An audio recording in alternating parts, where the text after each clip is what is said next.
오늘 용서와 사랑 이런 제목이죠. 상당히 힘든 제목이에요. 이 제목대로 우리가 살아야 되는데 이 제목대로 순종치 못하니까 말씀을 전하는 사람도 부끄럽고 또 듣는 여러분들도 저와 동감일 것입니다. 오늘 가정에 참 문제가 많고 우리가 신앙생활 하는 데 있어서 많은 방해와 어려움이 있는데 그 모든 어려움과 문제가 오늘 이 제목처럼 용서할 때, 사랑할 때 모든 문제가 다 해결될 줄로 믿습니다. 우리를 괴롭히는 사단의 세력들이 이 주님께서 본을 보여주신 오늘 이 말씀을 가지고 용서하고 사랑이 있으면 우리는 승리합니다. 오늘 문제가 다 해결되어지고 가정에 많은 상처가 있고 부부관계도 그렇고 부모와 자녀 관계도 그렇고 이런 이 상처의 문제가 오늘 용서와 사랑할 때 다 기적으로 해결될 줄로 믿습니다. 첫째로 용서와 사랑에 있어서 생각할 것은 예수님이 세상에 오신 중요한 목적은 왜 오셨는가? 사람의 죄를 용서하기 위해서 오셨습니다. 이 가장 중요한 예수님의 목적이에요. 예수님은 먼저 자기를 십자가에 못을 받고 자기 눈앞에서 자기를 저주하고 욕하고 조소하며 떠들어대는 그런 사람들을 위해서 예수님이 기도한 그 모습이 성경에 기록되어 있어요. 그런 사람을 위해서 어떻게 기도하는가? 어떻게 기도했는가? 누가복음 23장 34절에 아버지여 그랬습니다. 아버지여 저희를 사하여 주옵소서 그랬어요. 자기를 죽이는 사람을 위해서 침뱉고 욕하고 모욕을 하고 참으로 견딜 수 없는 그런 모독적인 환경 앞에서 주님이 얼마나 권세가 있고 능력이 있겠습니까? 그럼에도 불구하고 인류를 구원하기 위해서 자기 피를 흘려서 우리를 구원하기 위해서 오신 그 하나님의 아들 예수 그리스도에게 이러한 사람들을 앞에 놓고 주님께서 뭐라고 기도하시냐면은 자기의 하는 것을 알지 못함이니이다.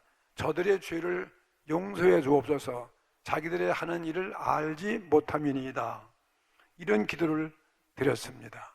오늘 읽은 저와 여러분이 오늘 묵상하여야 할 오늘의 본문 말씀도 일찍이 베드로가 예수님께 와서 주여라고 불렀습니다. 주여, 형제가 내게 죄를 범하면 몇 번이나 용서하여 주리이까? 7번까지 하리이까?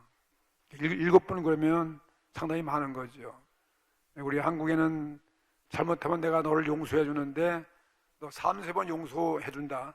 이 3번 더 이상 죄를 짓고 잘못하면 나 용서하지 않겠다. 그런 말도 있잖아요. 근데 이스라엘 풍속은 아마 7번까지 완전 순인 것 같아요. 7번까지 하오리이까? 그러니까 예수님께서 가라사대 내게 이르노니 7번뿐 아니라 70번씩 또 7번이라도 할지니라. 70번씩을 7번이 아니라 그 10배 70번을 용서해 주는 거예요. 그리고 또 아니 70번뿐만 아니라 70번을 7번을 곱해서 7번까지 도와주라. 그러니까 몇 번까지 하라는 것입니까? 77이 49, 490번까지 하라는 거예요.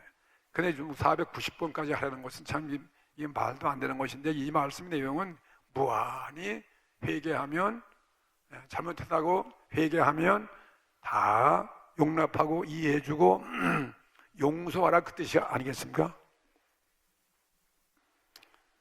죄를 주님이 이 땅에 오신 목적이 우리의 죄를 사하기 위해서 용서하기 위해서 오셨으니까 죄를 잠깐 무한히 용서해 주라는 거예요.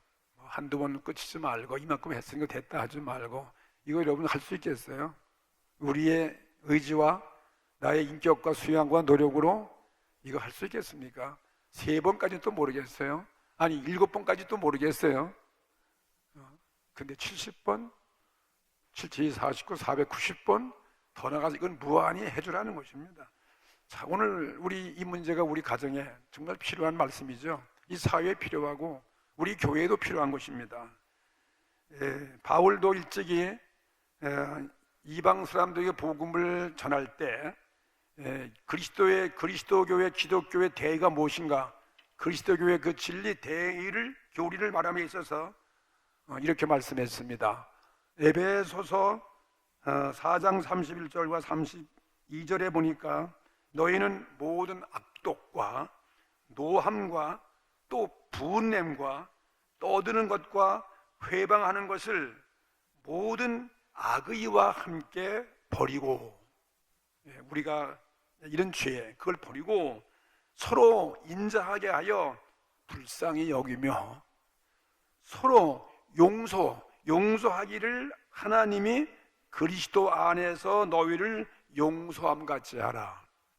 이런 말씀을 해줘요. 이게 기독교의 교의다 이렇게 말씀한 것입니다.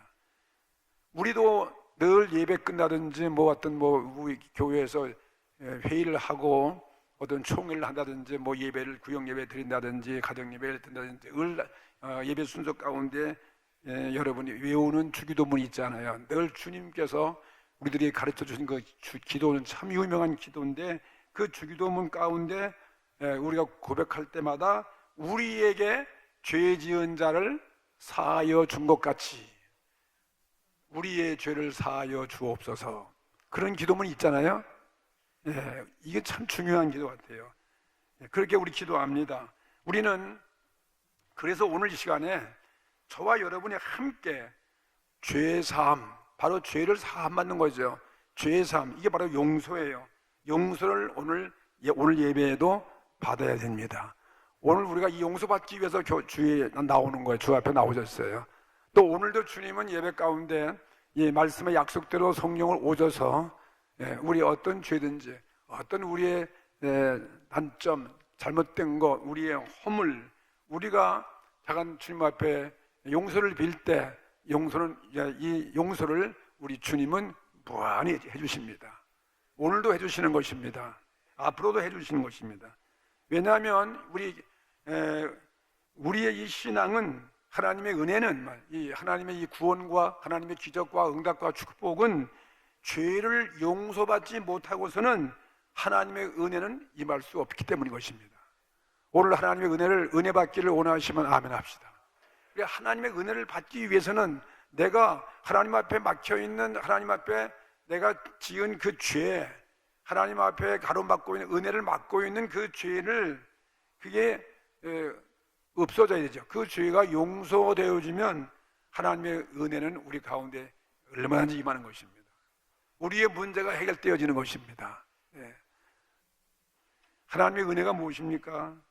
가장 많은 은혜가 있지만은 오늘 우리는 이 기도할 때도 그렇고 우리 그리스도인들의 신앙에서 가장 중요한 요소가 있다면 오늘 우리의 예수님의 성령이에요. 예수님의 십자가에 죽으시고 부활하신 그 부활의 영, 주님의 영이죠. 예수님의 영입니다. 예수님의 생명이고 하나님의 영이죠. 그 성령님을 선물로 받는 것이 가장 큰 은혜인 것입니다. 이 은혜만 임하면 우리 내 심령의 문제, 죄악의 문제고, 구원의 천국의 문제고, 우리 가정에 지금 당면한 현 시점의 문제가 다 해결되는 것입니다. 베드로가 사도행전에서 분명히 이 은혜가 무엇인가, 이 은혜를 받기 위해서 사도 베드로가 우리에게 하신 말씀이 있잖아요.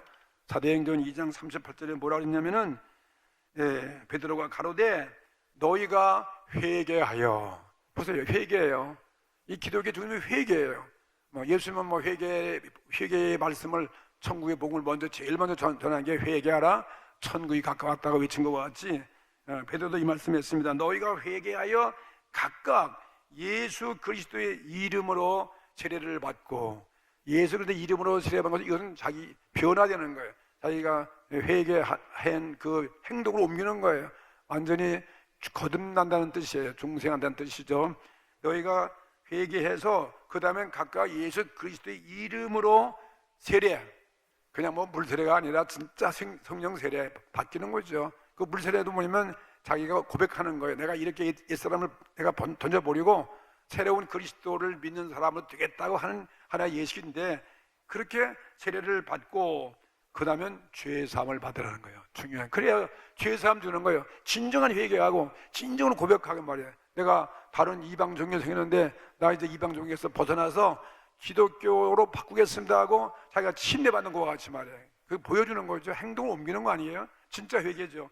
진심으로 회개할 때. 그러면 죄사함 받고 그랬어요. 그래야 죄사함 받는다.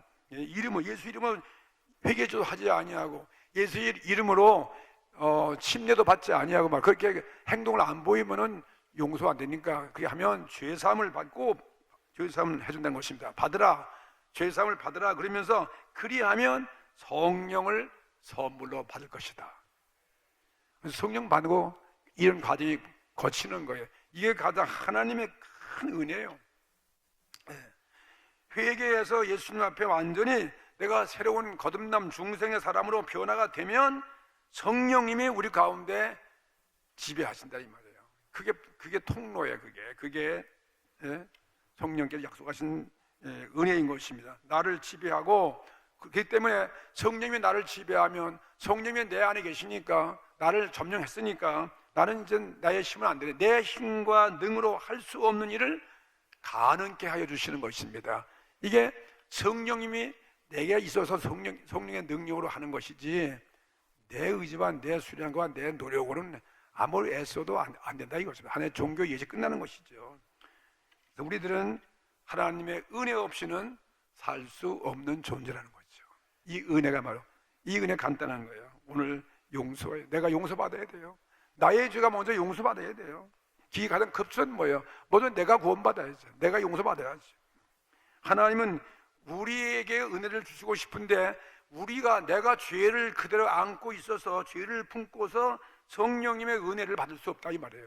하나님이 우리 죄를 품고 있는 자에게 성령님의 은혜를 줄 수 없다 이것입니다. 그렇기 때문에 우리는 스스로 우리의 죄를 먼저 나를 바라보는 거예요. 나의 죄를 제거할 수는 없기 때문에, 그래서 어떤 종교도 안 되고 예식으로도 안 되고 나의 의지와 지식으로도 안 되기 때문에, 그래서 그리스도를 이 땅에 보내주신 거죠. 그래서 그리스도를 십자가에 못 박혀서, 그래서 그 피로 주 앞에 나와 자기 죄를 고백하고 예수의 이름으로 세례를 받으면 죄사함 되어지고, 죄사함 된 자에게 은혜 주시는데 바로 그게 주님의 부활의 성령을 우리에게 주신다 이 말씀인 것입니다.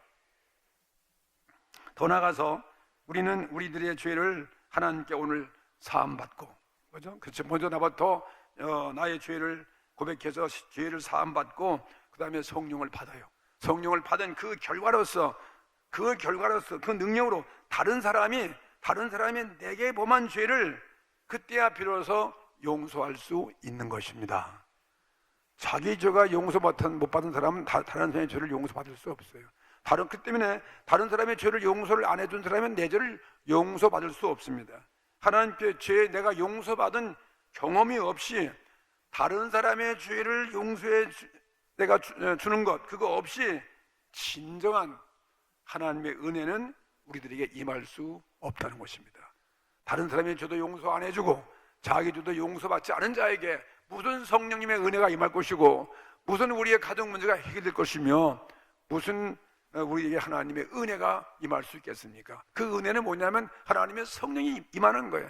성령이 우리 가정에 임하고 가정에 예수님이 와 계시고, 그런 과정이 다 오늘 이 죄에 대한 문제를 제거하는데 먼저 나부터 나의 죄를 주 앞에 용서받고 내가 회개하면 된단 말이에요. 그리고 남의 죄까지, 형제 혹은 부모, 남편과 아내, 이 가정에도 전부 다 이 죄 때문에 이 용서가 없기 때문에 문제가 있는 거 아니겠습니까?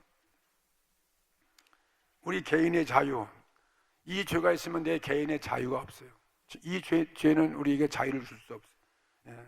죄는 형벌이기 때문에, 두려움이기 때문에 이 개인의 자유와 또 평화, 또 이 가정의 행복, 늘 우리는 5월달 가정의 행복, 가정의 행복의 비결, 가정에 계속 그런 말씀을 쓰는데, 이 가정의 행복도 이 죄의 사유, 죄의 용서가 있어야 돼요.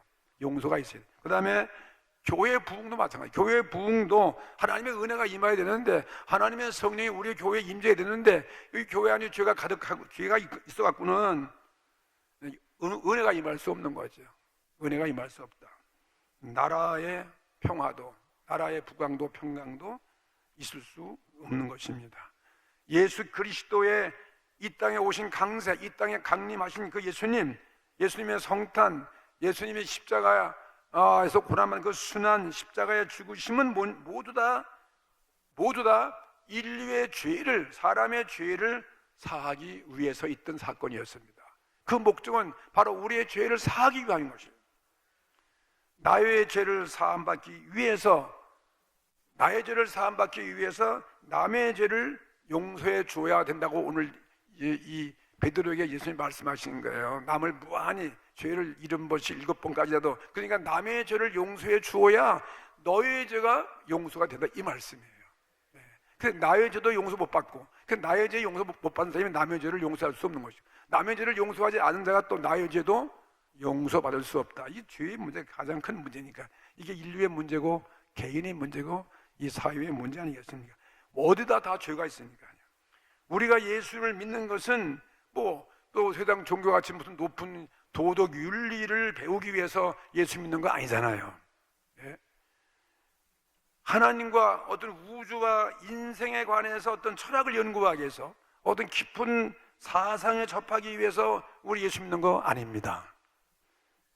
우리는 내 죄를 사함받기 위한 거예요. 우리가 허다한 죄를 짓고 있다 이 말이에요. 끊임없이 생각으로, 말로, 행동으로, 날 때부터, 올 때부터, 나오자마자 우리는 악함이 있으니까요. 지금까지 오면서 나의 죄를 사함받고 하나님과 나 사이에 가로놓여 있는 이 장벽이 제거되어 있는데, 죄악의 장벽이 다 제거되고 우주에 가득히 넘치는 이 풍성한 하나님의 은혜는 우주에 가득한 거예요. 이 자연 위에 임하듯이 가득한 이 하나님의 은혜가 아무 방해 없이 내게 부어주기 때문인 것입니다.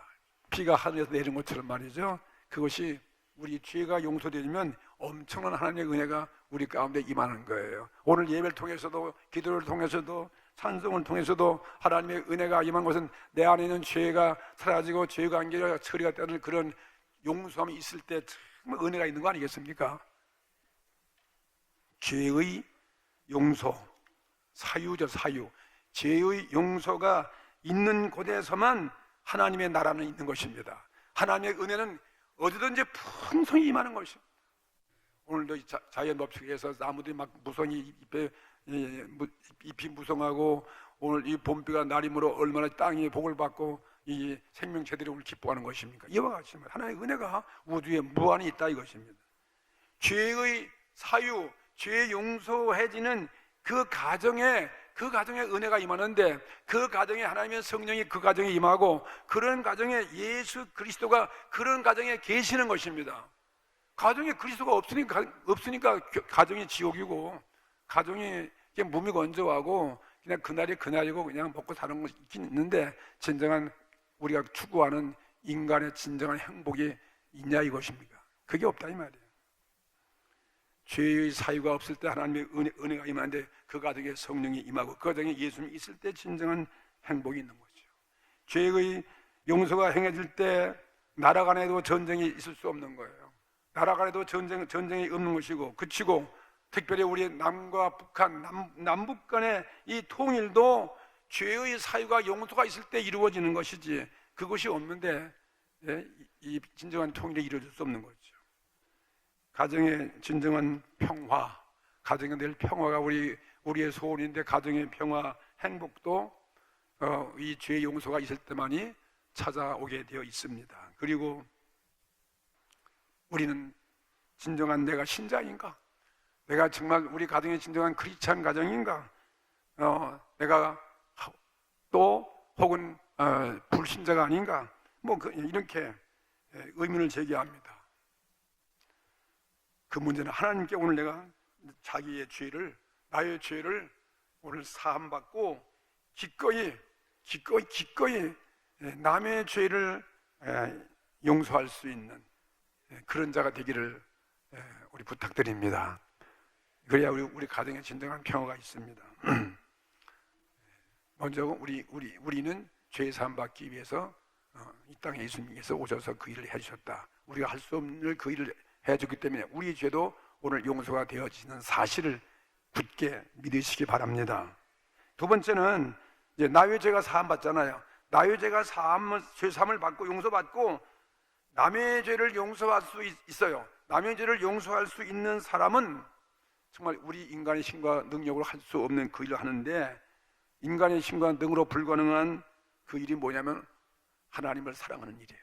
하나님을 사랑하고 이웃을 내 몸과 같이 사랑하게 할 수 있는 것입니다. 이게 가장 중요한 우리들의 삶의 두 가지 하나님의 명령이고, 이게 우리들이 해야 할 지켜야 할 가장 큰 계명인데, 하나님을 그래서 사랑할 수 있는, 우리가 하나님을 사랑한다는 건 얼마나 귀한 축복이겠습니까? 그리고 또 다른 사람을 내 몸과 같이 사랑할 수 있다는 거, 이게 정말 참 좋은 말인데 이거 우리 힘과 능으로 할 수 없잖아요. 근데 그거 할 수 있는 것은 오늘 내가 내 죄 사함 받고 너가 용서가 되어지고 그 다음에 남의 죄를 용서하고 하나님의 성령이 임하면 그 성령의 능력으로 그 계명, 가장 큰 계명, 하나님을 사랑하고 내 이웃을 내 몸과 같이 사랑할 수 있는 그것을 할 수 있다, 이것입니다.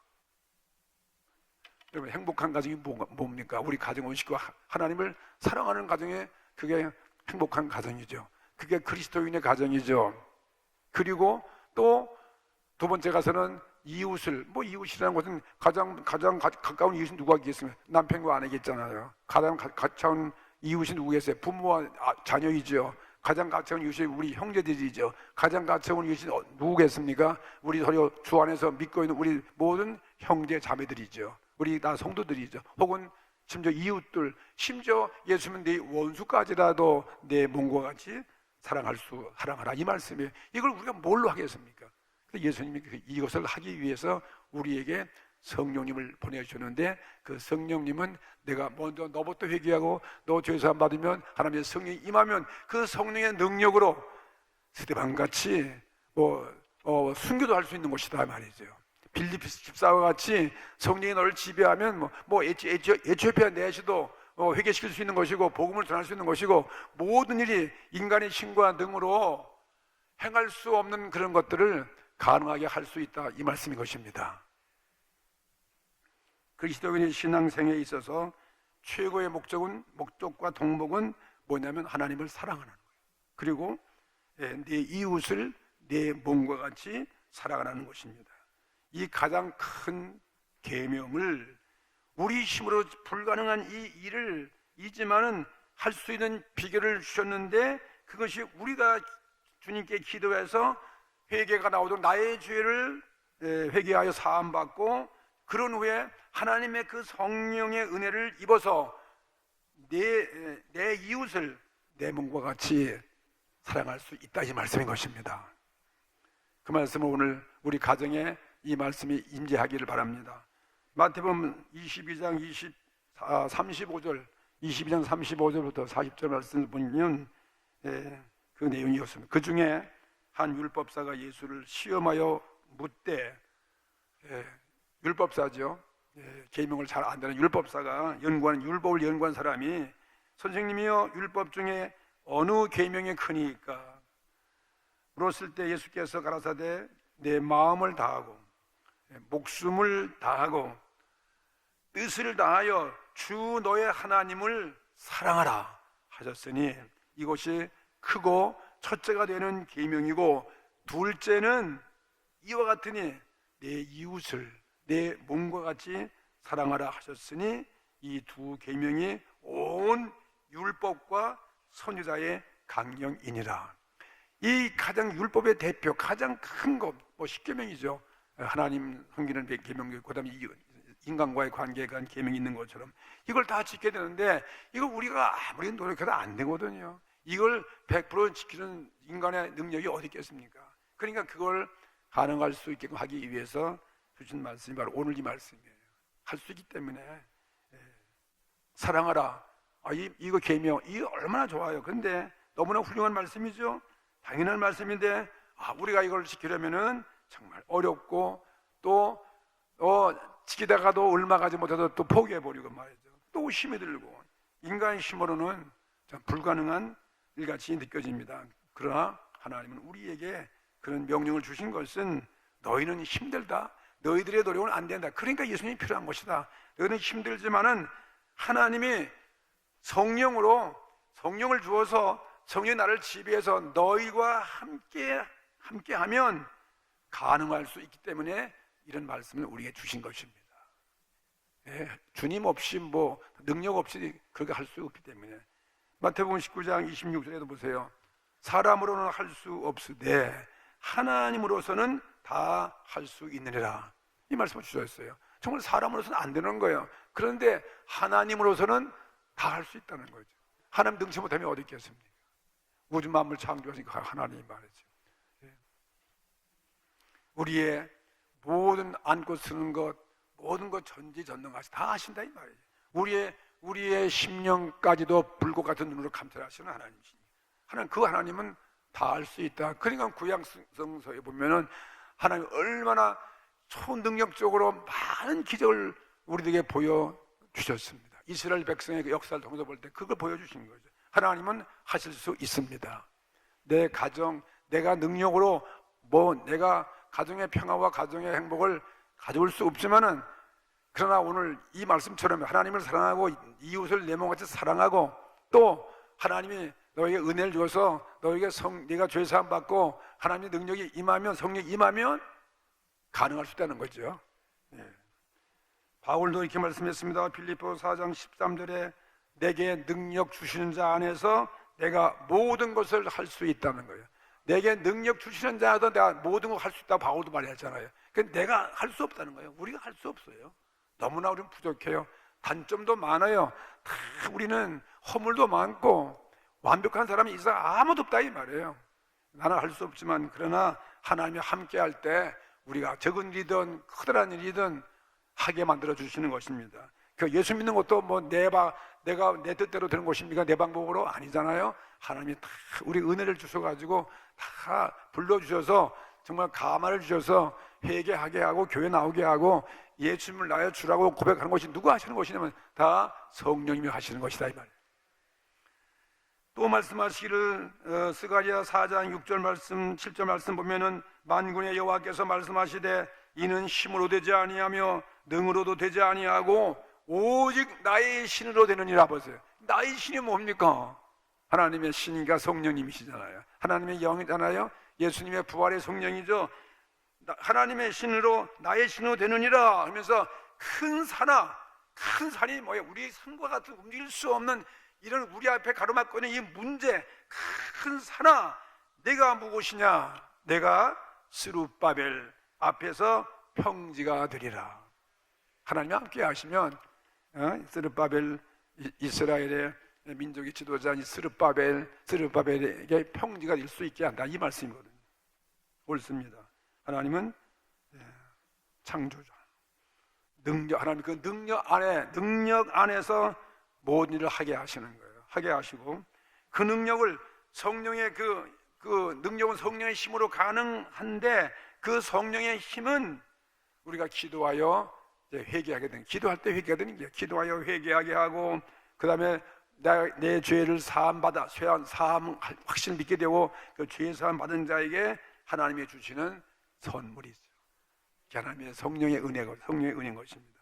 오늘 성령님의 힘이 오셔서 오늘 저와 여러분을 점령하면 나도 하나님을 오늘 사랑하는 마음이 생겨지고, 그리고 이웃을 사랑할 수 있는 그 불가능한 것을 가능케 만들어 주시는 것입니다. 그게 인간의 힘으로 되는 게 아니잖아요. 손양한 목사님이 어떻게 6.25 때 자기 아들을 죽인 그 원수를 말이죠, 용서해서 그걸 자기 양아들로 만들어가지고 그걸 아들같이 살게 했겠습니까? 그 죄를 용서하니까. 근데 그 힘이 바로 성령님의 능력이죠. 용서하니까 성령이 그 손양한 목사 위에 함께하니까 그런 원수를 용서하고 아들로 인정하셔서 그런 사랑의 원자탄이라는 거잖아요. 그런 일이 벌어질 수도 있다 이것입니다. 그래서 우리가 성령의 능력으로 하나님을 사랑할 수 있습니다. 사랑하고 더 나아가서 내 이웃을, 이웃은 잘못한 모든 사람들, 죄 지은 사람들, 심지어 원수까지도 주님 말씀하시는 거예요. 내 이웃을 내 몸과 같이 사랑할 때 우리가 하나님의 자녀임을 모든 사람에게 확증하게 되어지는 것이고, 더 나아가서 이 하나님을 사랑하고 이웃을 사랑하는 자가 너희들이 나의 제자인 것을 알게 할 것이다. 그렇게 되도록 만들어 주신다, 이 말씀인 것입니다. 그러니 염려할 수 없습니다. 내가 할 수 없는 거 오늘 이 말씀 그대로 한번 따르고 우리가 그대로 실천을 해나가면 될 것 같아요. 먼저 나의 죄부터 용서해야 돼. 나의 죄를 위해서 기도해면, 그러면 그 죄 사함 받은 확신이 생겨지고 용서가 되어지고 나를 의롭다 하신다. 그리고 우리에게 성령 우리 안에 계시는 거예요. 그래서 그분이 힘으로 가능하다 이 말이에요. 그거 없이, 나의 죄 사함도 없이, 내가 예수 이름으로 세례 받지도 아니하고 또 회개도 하지 아니하고 기도도 하지 아니하고 성령의 은혜 없이 내가 아무리 통탄하고 뭐 몸부림치고 한다도 되는 일은 하나도 없다 이것입니다. 아무것도 못해 우리는. 근데 그 주님이 함께 하니까 주님을 예수 잘 믿게 하시고 교회 나올 수 있게 하시는 것이고, 또 내가 할 수 없는 그런 불가능한 일을 점차적으로 주님이 만들어 가게 하시고 우리를 구원으로 이끌어 가시는 것입니다. 세 번째, 이 용서와 사랑이죠. 이 용서와 사랑이야말로 이것이 말로 우리의 삶의 진정한 행복의 원천이 되는다 이것입니다. 용서와 사랑이 없으면 우리는 행복이 없다 이 말이에요. 어떤 환경 가운데 살아도, 뭐 잘 살고 뭐 잘 먹고 뭐 좋은 환경 가운데 있다 할지라도 진정 우리 만족이 없어요. 잘 뭔가 용서가 있어지고 뭔가 작은 것이라도 작은 우리를 사랑하는 이 사랑의 실천이고 사랑이 있을 때 그때 행복이 오는 것이지, 사랑이 샘솟지도 않고 말이야 다 미우고 배기 싫은데 무슨 행복이 있겠어요. 암만 잘 읽고 잘 먹어야 뭔 소용이 있겠어요. 사람 미운데 사랑하는 게 사랑을 안 주는데 전혀 행복이 없습니다. 우리는 사랑의 감격을 가질 때만 행복을 느낄 수 있습니다. 사랑의 감정이 있어야 돼요. 돈과 과학이 우리에게 참 편리하고 참 좋은 것은 맞습니다. 갖다 주지만 그건 사실이지만 우리에게 행복이 있습니까? 행복은 없어요. 옛날보다 우리가 얼마나 잘 살아요. 정말 좋은 집에서 편리한 교통에서 뭐 좋은 차에서 좋은 옷도 입고 뭐 이렇게 정말 참 초첨단한 이런 과학, 이런 참 많은 부유를 갖고 있는데 옛날보다 행복은 있습니까? 유구무원이신 것 같아요. 저도 그런 것 같아요. 옛날 어릴 때 고생하고 정말 아무것도 몰랐던 뭐 그때가 그립고 뭐 과거는 다 그립다고 그러는데 지금은 그때에 비해서 이거는 천지개벽한 시대에 살고 있는데도 옛날에 우리 어릴 때 얼마나 가난한지 아시세요? 정말 돈도 없고 정말 사는 게 진짜 아주 미개하고 말이에요. 근데도 지금 그때가 그립고 아름다운데 지금은 이렇게 좋은 환경에서도 진정한 행복이 있냐 그러면 글쎄요, 뭐 이렇게 다 이렇게 말하게 되어지는 거예요. 그때가 더 좋다는 거죠. 행복은 사람의 감격, 사랑의 감격을 통해서만 이게 행복은 주어지는 것입니다. 그렇기 때문에 부부간에 사랑하는 부부가 이게 행복한 거예요. 사랑하는 부부가 행복하죠. 사랑이 없이 행복할 수 없는 거죠. 자식을 사랑하는 부모, 나름대로 행복이 있어요. 자식을 사랑하기 때문에 거기에 행복 찾는 거예요. 어떤 간에 뭐 육적인 사랑이든 뭐 모성이든 간에 자녀를 위해서 사랑하고 뭘 만들려고 희생할 때 그때 마음에 그 만족이 있잖아요. 또 사랑이 있는 한 부모가 행복하고, 부모를 사랑하는 그 자녀가 진짜 사랑할 때 행복이 있는 것이죠. 사랑이 없는 그런 사랑은 사실 불행한 사람인 것이죠. 사랑이 없는 사람이 사랑의 마음이 없는 사람이 불행한 사람이다 이것입니다. 주님께서 말씀하시기를 이렇게 말씀했습니다. 너의 헤아림으로 너의 헤아림을 받을 것이다. 너희가 남을 판단하고 남을 정죄하고 어떤 걸 따지고 헤아림을 하는 대로 너도 헤아림을 받을 것이다. 이런 말씀하셨어요. 이것은 뭐냐면 이 남을 헤아린다. 그러면 부메랑이에요, 부메랑. 이게 어떤 돌을 던지면 뭘 던지면 다시 그게 제자리로 돌아오는 게 부메랑 아니에요? 그래서 내가 던지는 대로 그게 돌아온다는 거예요. 돌아온다. 그래서 내가 사랑을 보면 그 사랑이 나에게 돌아오고, 내가 그걸 미움을 주면 그 미움이 나에게 돌아온다. 그러니까 사랑하지 않으니까 사랑이 없다 이것입니다. 사랑할 때만 이 행복의 사랑은 느낀다 이것입니다. 내가 사랑을 내던질 때 그때 그 사랑이 다시 내게로 돌아온다 이것입니다. 그래서 성경은 신문대로 거두리로다 이 말씀하셔요. 신문대로 거두리로다. 이 원리, 사랑의 원리가 무엇인가? 부메랑처럼 내가 던지면 되돌아온다. 그 원리예요. 그러나 이 사실이 우리 삶에 이게 구체적으로 나타나기 때문에 성경은 우리에게 말하기를 주는 자가 받는 자보다 복이 있도다 이 말씀하시는 거예요. 내가 준다, 심었다, 주면은 그것이 그냥 나가서 끝나는 것이 아니라 언젠가는 그것이 나에게 온다는 거예요. 그게 우주 법칙이라는 거죠. 뭘 통해서도 나에게 온다는 거죠. 그러니까 주는 자가 더 복이 있다는 거죠. 우린 다 받는 게 좋은 것 같은데 성경은 그 반대예요. 여러분, 오늘 성도님과 저가 과연 행복한가 하는 거 질문해 보십시다. 과연 내 속에 어떤 문제가 있는지, 내가 우울한지, 내 속에 지금 슬픔이 있는가 없는가, 무엇이 나를 불행케 하는 것인가, 어떤 환경이 불행케 하는 것이 아니라 내가 있는 내 속에 있는 그 미움, 그 모든 죄, 그거를 이길 만큼 뭔가 작은 환경을 초월해서 상대를 사랑해야 할 대상이 있을 때, 그때 우리가 행복을 느끼는 것이죠. 그걸 먼저 물어보라 이 말이에요.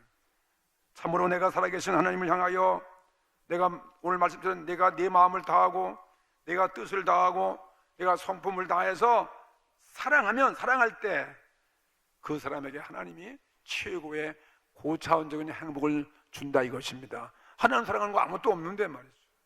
나의 행복은 물론 저속한 행복이 있겠죠. 저속한 만족, 잠시의 만족 그건 있겠죠. 쾌락적인 만족도 있는 것처럼 말이죠. 뭔가 사랑하기 때문에 우린 기쁨이 있다는 거예요.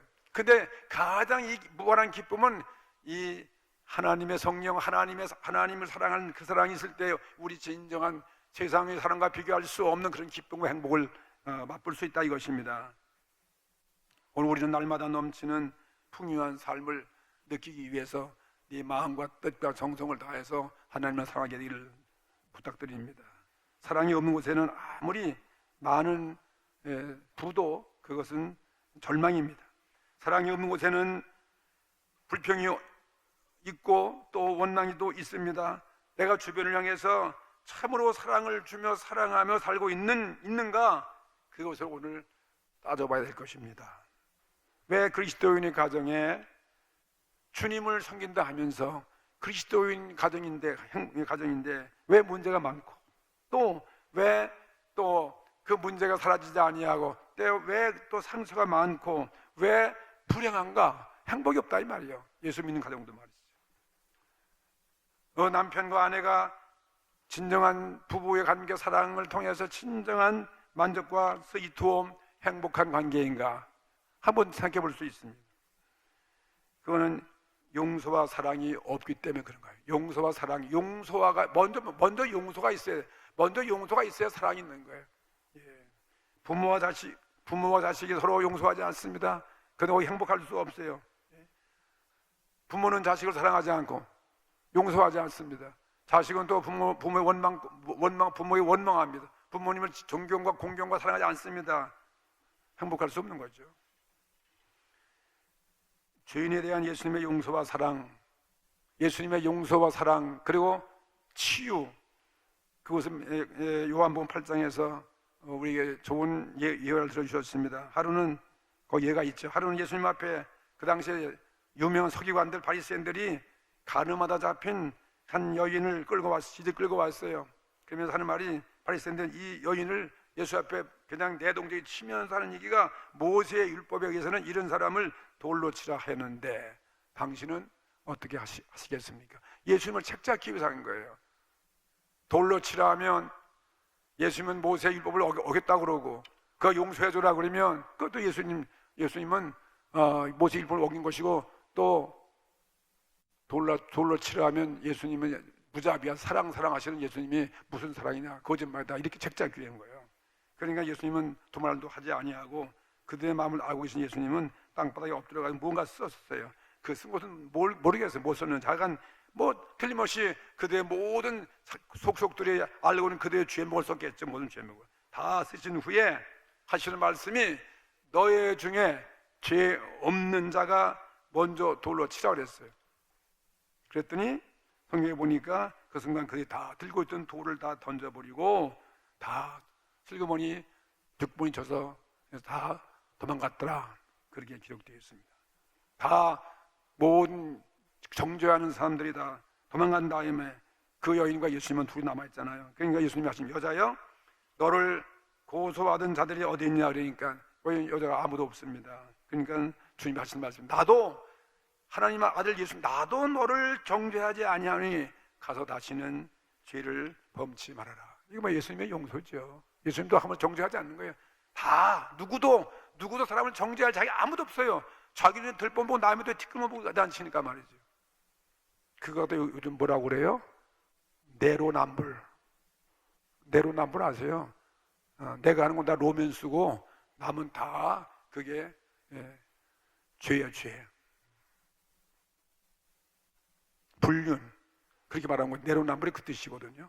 자기는 다 의로워 자기는 건 다 그 로맨스라고 그러는데 자기 눈에 들보 다 있는데 말. 그 먼저 기독교 보면 예수님은 이제부터 사함 받으라는 거예요. 다 죄인이다. 그 여인은 예수님 만나서 이런 용서를 받고 정말 이런 사랑을 주 앞에 느낀 거예요. 자기 뒤에 예수님도 용서해 준 거예요. 그러니까 이 상처받은 여인이 막 치유받았습니다. 그리고 여기 그때부터 자기가 새로운 결심을 하고 정말 새로운 성녀의 삶을 살았다 이것입니다. 이게 오늘 우리에게 좋은 교훈을 주는 거죠. 예수님이 본을 보여주셨어요. 십자가에서 본을 증거해 주셨지만 말이죠. 오늘 이 은혜가 오늘 이 모습이 우리 가정에 임하기를 바랍니다. 이게 오늘 우리 가정의 행복의 비결이에요. 여기에 있어요. 다른 거 없어요. 우리 가정의 진정한 평화의 비결 어디 있습니까? 용서예요, 용서.